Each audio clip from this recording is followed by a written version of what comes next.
কচুর বই খেতে পারবেন গলা চুলকানো ছাড়াই। তাই আজকে দেখাবো কিভাবে আপনারা এই গলা চুলকানো ছাড়াই কচুর বই বা লতি খেতে পারবেন।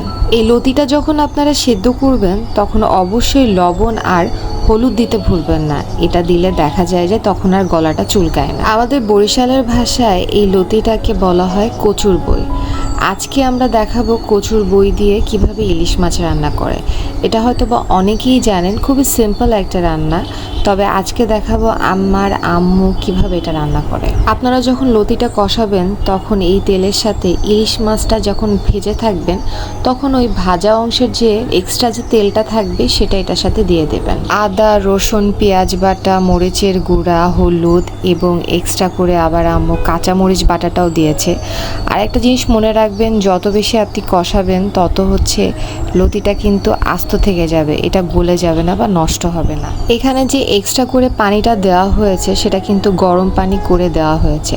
ঠান্ডা পানিটা না দেওয়াটাই ভালো। আমি বলবো যে যদি পারেন গরম পানিটা একটু দিয়েন আপনারা। মাছগুলো দেওয়ার পর জালটা কমিয়ে অল্প আছে এটাকে রান্না করতে হবে। এখন অনেকের মনে হয়তো বা প্রশ্ন জাগতে পারে, মাত্র 4 টুকরা মাছ দিয়ে এতগুলো লতি রান্না করা হবে?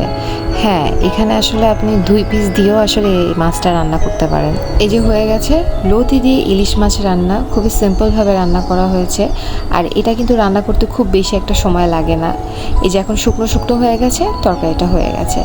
এখন আপনি গরম ভাতের সাথে যদি এই লতি দিয়ে ইলিশ মাছ পরিবেশনটা করেন না, সবাই খুব পছন্দ করবে।